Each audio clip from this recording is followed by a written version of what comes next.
16 বছরে ডিজিএফআই এবং এনএসআই যা যা করছে তার প্রত্যেকটা কাজের হিস্সা দিতে হবে জনগণকে। কারণ আমরা যারা রাজনৈতিক কর্মী ছিলাম আমরা জানি তারা কি করেছে। শুধু আর্ম ফোর্সেসের অফিসারদের উপর তারা জুলুম করে নাই, তারা গণহত্যার অ্যাক্টিভ ফোর্স ছিল বাংলাদেশে গত 16 বছর। হেন কোনো অন্যায় নাই যা আমরা আর্ম ফোর্সেস করে নাই। বলবেন আমাদেরকে উপর থেকে বলছে, উপর থেকে বললেই কি আপনাকে করতে হবে? কনসিয়েন্সাস অবজেকশনের জায়গা ছিল না আপনাদের অফিসারদের? প্রমোশনের জন্য, প্লট ফ্ল্যাটের জন্য রাতের নির্বাচন করে দিয়েছেন এই সকল অফিসাররা। পুলিশ আর সেনাবাহিনী মিলে রাতের ভোটে নির্বাচন করে গাড়ি বাড়ি লক্ষ লক্ষ টাকা, 50 লাখ টাকার চেক, 35 লাখ টাকার চেক পাইছেন। এইভাবে ম্যাটেরিয়ালিজম দিয়ে আমার আর্ম ফোর্সেসকে করাপ্ট করে ফেলছে। রুটি খাওয়া বন্ধ করে দিয়ে ভাত খাওয়া দিচ্ছে, এখন দৌড়াইতে পারেন অফিসাররা। অলমোস্ট সব সার্ভিং অফিসারের দেখে বিশাল বিশাল পেট। এত মোটা মোটা অফিসার দিয়ে আপনি যুদ্ধ করবেন কিভাবে? ঘুম থেকে উঠে হাটে নাদুস টুদুস করে মনে হয় যে ক্যাটওয়াক করতেছে। একটা ফিজিক্যালি আনফিট করে দিয়েছে, মেন্টালি আনফিট করেছে, ডিগনিটি কেড়ে নিয়ে গেছে, ম্যাটেরিয়ালিস্টিক বানিয়ে দিয়েছে। These are not the exact science of a military who can save the country and the nation. কখনো পারবে না এটা। এটা একটা স্যাক্রিফাইসিং ফোর্স হইতে হবে। জীবন দিতে পারে কারা? পুঁজিবাদী লোকরা। বস্তুবাদী লোকরা জীবন দিতে পারে না, এটা হয় না। পুঁজিবাদীরা খালি এনজয় করে, লাইফ এনজয় করে। তো আমার আর্ম ফোর্সেসগুলোকে পুঁজিবাদী বানায় দিছে, বুনিয়াদ বানায় দিছে। সেনাবাহিনীগুলোকে যেভাবে করাপ্ট করা হয়েছে বিজনেস করতে দিয়ে দিয়ে, একটা বণিক সমিতি তৈরি করেছে। মনে হয় যে একটা প্যারালাল এফবিসিসিআই আছে এখানে আর্ম ফোর্সের ভিতরে। দুধের ব্যবসা করে, গরুর ব্যবসা করে, ছাগলের ব্যবসা করে, সরের ব্যবসা করে, সরের ভিতরে ধান পাট লাগায়। This is not the business of the armed forces. Come on, this is not the business a country has set up for the sovereign forces. এগুলোর জন্য তো ফোর্স তৈরি করা হয় না।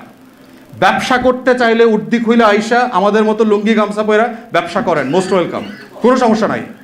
কিন্তু উর্দি পয়রা দেশের সভরেন্টি রক্ষা করতে পারবেন না, কিন্তু ব্যবসা করবেন, হইতে পারে না। সো সিদ্ধান্ত নিয়ে এই একটা নতুন রিভিউ করা দরকার, কিভাবে এই বিজনেসগুলোকে সিভিলিয়ান ট্রান্সফরমেশন করা হবে। মিলিটারি কোনো বিজনেস করতে পারবে না, কোনো আর্ম ফোর্সেস, কারো কোনো ব্যাংক থাকবে না, আনসার হোক পুলিশ হোক, কারো কোনো ফোর্সের কোনো প্রতিষ্ঠান থাকতে পারবে না। রাষ্ট্র ব্যবসা করবে, সিভিলিয়ানরা ব্যবসা করবে। যার জীবন দেওয়ার জন্য যার চাকরি, সে ওইটার জন্যই শুধু কাজ করবে। This is the highest professionalism expected out of the forces. So আমরা ইন্টারিম অ্যাডমিনিস্ট্রেশনকে বলছি যে রিফর্মগুলো করা দরকার, এজেন্সিগুলো সিরিয়াস রিভিউ করা দরকার। আমাদের ডিজিএফআই, এনএসআই যা কাজ করেছে, তাদের অফিসাররা যা করেছে, তাদের এখতিয়ার ছিল কিনা। আমি যতটুকু জেনেছি যে ডিজিএফআই নাকি এখন পর্যন্ত কোনো ওয়ার্কিং প্রোটোকল নাই। আসলে আপনি একটা ফোর্স মনস্টার বানায় দিচ্ছেন, তার কোনো প্রোটোকল নাই, তার অডিট হচ্ছে না, তার কাজের রিভিউ হচ্ছে না। এই রাষ্ট্র কিভাবে চলবে? রাষ্ট্র কিভাবে অ্যাকাউন্টেবল হবে? এই রাষ্ট্র কিভাবে রিপাবলিক হবে? এই রিপাবলিকের জন্মদাতা তো আপনারা ছিলেন। আপনারাই তো সেক্টরে যুদ্ধ করে করে এই দেশকে স্বাধীন বানিয়েছেন। তাহলে স্বাধীন বানানোর পর তাকে আবার দৈত্য বানানোর কাজ আপনারা কেন করছেন? তাহলে রিপাবলিক ক্যারেক্টার বানানোর পারপাসই হচ্ছে যে রাষ্ট্রকে, প্রতিষ্ঠানকে অ্যাকাউন্টেবল করতে হবে। বাংলাদেশে ইতিহাসের একদম শুরুর জায়গা থেকে, ইনফ্যাক্ট শুরুর আগের জায়গা থেকে যদি দেখেন, আমাদের আর্ম ফোর্সেসরা এই জাতির ইতিহাসের অঙ্গে অঙ্গে জড়িয়ে আছে। 65-র যে যুদ্ধ ভারত পাকিস্তানের, সেখানে east Pakistan regiment historic role play করেছে, যার লার্জলি বাঙালি অফিসাররা ছিলেন। তাদের অবদান খুব বেশি এখানে আলোচনা হয় না। এখানে সম্ভবত আজম সাহেব নামে একজন খুবই অসাধারণ পাইলট ছিলেন, সাইফুল আজম সাহেব নামে একজন অসাধারণ পাইলট ছিলেন, যিনি মধ্যপ্রাচ্যে আপনার 67-এর যুদ্ধে অসাধারণ বৈমানিক যে এক্সপার্টিজ তিনি সেখানে শো করেছেন। এবং ইসরায়েলিরা যাকে তাদের এনিমি হিস্ট্রিতে আলোচনাতে বারবার এই আরব যুদ্ধের ইতিহাসে তাকে টেনে নিয়ে এসছে। আমাদের সেক্টর কমান্ডার্সরা যারা ছিলেন, আমাদের 11টা সেক্টরে 71-এর প্রত্যেকটা কমান্ডারের কমান্ডিংয়ের দায়িত্বে ছিলেন, মিলিটারি ফোর্সেস অফিসাররা ছিলেন।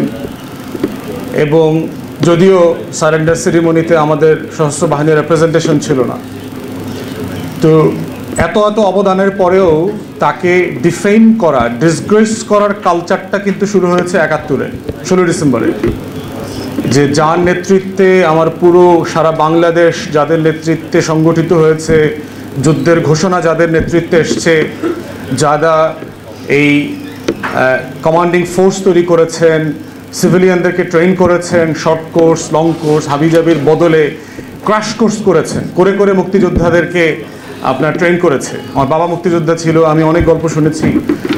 তো সেই জায়গাতে আমরা দেখলাম যে 16ই ডিসেম্বর থেকেই বাংলাদেশের এই ফোর্সগুলোকে ডিফেন্ড করা এবং ডিসগ্রেস করার একটা কালচার, পার্টিকুলারলি এটাতে নেতৃত্ব দিয়েছে হচ্ছে আওয়ামী লীগ, তার ল্যাসপেন্সার এবং লেফটিস্ট, যার কথা আমার ছোট ভাই রনি বলে গেছে এর আগে।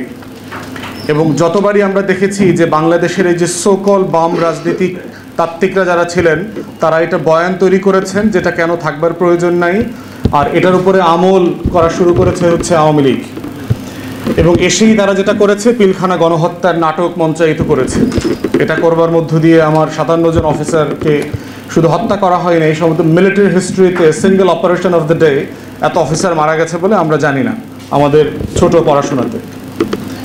তো সেই যে আমার সভরেন্টিকে কম্প্রোমাইজ করবার যে কালচার শুরু হয়েছে 71 সাল থেকে, সেই কালচারের সবচেয়ে বড় দেনা শোধ করতে হয়েছে আমার আর্ম ফোর্সেসকে, সবচেয়ে বেশি হারে করতে হয়েছে। এবং যেহেতু আমি আপনাদের অফিসার ভাই বোনদের সাথে দফায় দফায় ইনডোর আউটডোর অসংখ্য মিটিং করেছি, আমি যে জুলুমের কথা আপনাদের কাছ থেকে শুনেছি, বোনদের উপরে যে অ্যাবিউজ হয়েছে শুনেছি, ফ্যামিলি ব্রেকআপ করতে বাধ্য করেছে, অনুমতি ছাড়া কেন বিয়ে করবে, এইসব শুনলাম। এবং খুবই সিলি রিজন মনে হয়েছে আর কি, যে মনে হয়েছে যে ওকে খায়া ফেলতে হবে, ওকে ডিসমিস করতে হবে, এখন একটা বের করো আর কি, give him a black sheep title so you can kill them off. তো সেই কালো বিড়াল খোঁজার মতো অবস্থা তৈরি হয়েছে। তো সেখান থেকে আমরা কি করেছি, আমাদের জায়গা থেকে আপনাদের দাবি দেওয়ার ব্যাপারে কিন্তু আমরা শুরু থেকে ভোকাল ছিলাম। আমাদের জায়গা থেকে প্রধান উপদেষ্টার সাথে যখন আমাদের মিটিং হয়েছে ইন্দোরে, যমুনাতে, আমরা 4টা গণতদন্ত কমিশন করবার জন্য প্রধান উপদেষ্টাকে সরাসরি বলেছি। তার ভিতরে প্রথমটা বলেছি যে বাংলাদেশের ইতিহাসের এই যে নৃশংসতম ফ্যাসিবাদী শাসন দেখলাম, তার প্রথম গণহত্যার শিকার হয়েছে হচ্ছে আমাদের আর্ম ফোর্সেস।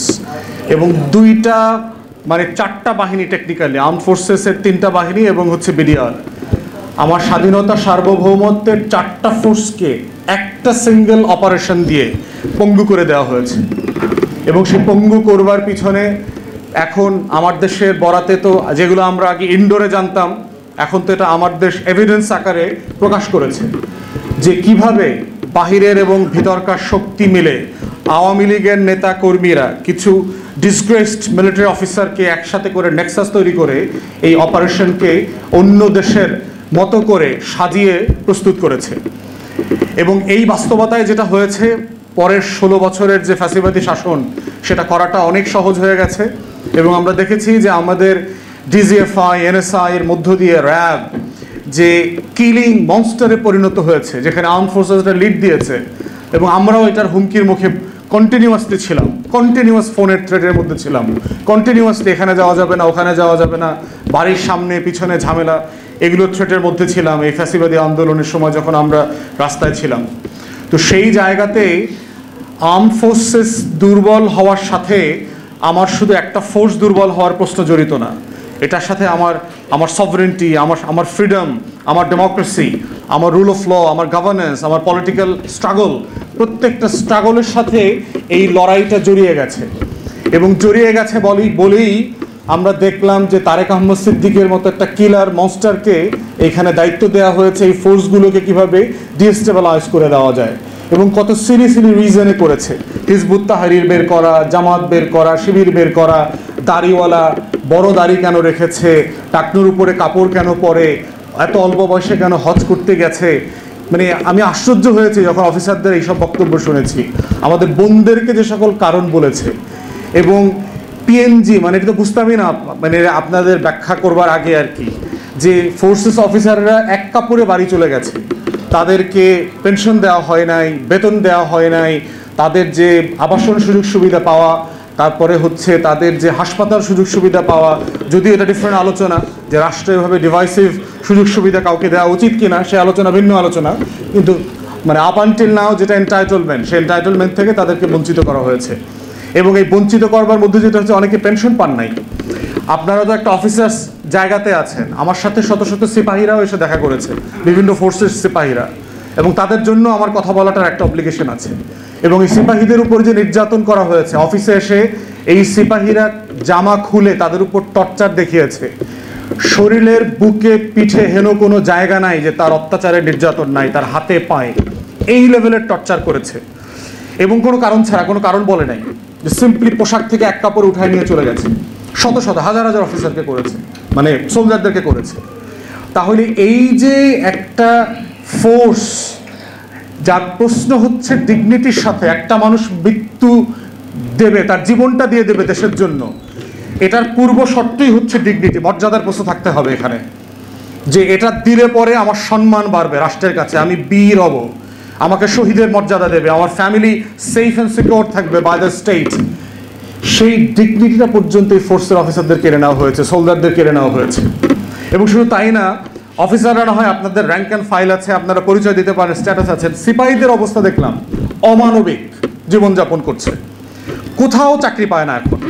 কারণ ইন্টেলিজেন্স রিপোর্ট যখন ভেরিফিকেশনে আসে, তাদেরকে ওখানে রিপোর্ট দেখায় যে তারা ডিসগ্রেস সোলজার ছিলেন, কোথাও চাকরি পাচ্ছে না। এবং বিভিন্ন জেলায় আমি যখন সফরে যাই, বিডিআর থেকে, বিভিন্ন ফোর্স থেকে অফিসাররা, সোলজাররা আসে, সিপাহীরা আসে, জওয়ানরা আসে, এসে তাদের কষ্টের কথা আমাদের শুনতে হয় ঘন্টার পর ঘন্টা ধরে। তো এই যে একটা বাস্তবতা তৈরি করেছে, সেই বাস্তবতাটা কিন্তু আমরা প্রধান উপদেষ্টাকে বুঝায় বলেছি, দিস ইজ হোয়াট হ্যাপেন্ড। এবং আপনারা দেখেন যে আমরা আগস্ট সেপ্টেম্বর থেকে কন্টিনিউ এটা বলবার পরে উইথ মাচ রিল্যাক্টেন্স যে তারা এই রিসেন্টলি পিলখানা গণহত্যার বিচার করবার, তদন্ত করবার জন্য একটা কমিশন করেছে। এবং আমি ইন্টারনালি জানি কোনো ফোর্স এটার পক্ষে মতামত দেয়নি, সকল গোয়েন্দা সংস্থা এটার বিপক্ষে মতামত দিয়েছে। সো আমি বিশ্বাস করি যে একটা টোটাল হোলসেল রিফর্ম হওয়া দরকার। এই রিফর্মের মধ্য দিয়ে যে সেকেন্ড রিপাবলিকের আকাঙ্ক্ষা তৈরি হয়েছে, সেই আকাঙ্ক্ষাকে কিভাবে করব, একটা অ্যাকাউন্টেবিলিটির মধ্য দিয়ে, ইনসাফের ভিত্তিতে, গ্র্যাজুয়াল প্রসেসে, যেন আমার কোনো জিনিস কম্প্রোমাইজ না হয়, আমার চেঞ্জগুলো যেন অ্যাব্রাপ্ট না হয়, সেটাকে মাথায় নিয়েই আমাকে এই পরিবর্তনগুলো আন্ডারটেক করতে হবে।